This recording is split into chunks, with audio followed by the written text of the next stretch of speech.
السلام علیکم ورحمۃ اللہ تعالی وبرکاتہ۔ آج مورخہ 6 دسمبر بروز ہفتہ دارالعلوم رضویہ سلطانیہ جامع مسجد سرن کوٹ میں ایک اجلاس منعقد ہوا، جس میں قائد اہل سنت حضرت علامہ مولانا مفتی سید بشارت حسین برکاتی دامت برکاتہم العالیہ کی صدارت میں تحصیل سرن کوٹ کے معزز علماء کرام کا ایک اہم اجلاس منعقد ہوا، جس میں موجودہ معاشی حالات، مہنگائی اور اس کے نتیجے میں ائمہ مساجد کے معاشی مشکلات پر تفصیلی غور و خوض کیا گیا۔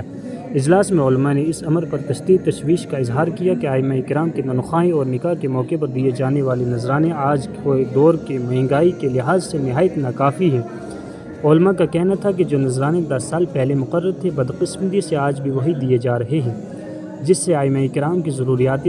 زندگی پوری نہیں ہو پاتی۔ تفصیلی مشاورت کے بعد ایک اہم متفقہ فیصلہ سامنے آیا کہ نکاح کی ادائیگی پر ائمہ کرام کا نذرانہ 11,000 روپے مقرر کیے گئے۔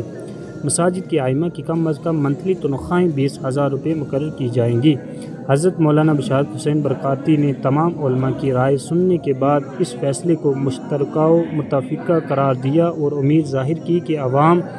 مساجد کی کمیٹیاں اور متعلقہ ادارے اس فیصلے پر عمل درآمد کو یقینی بنائیں گے تاکہ ائمہ کرام عزت و وقار کے ساتھ اپنی مذہبی خدمات جاری رکھ سکیں۔ اجلاس کے اختتام پر یہ بھی کہا گیا کہ ائمہ کرام کی معاشی کفالت دراصل دین کے نظام کو مضبوط بنانے کے مترادف ہے،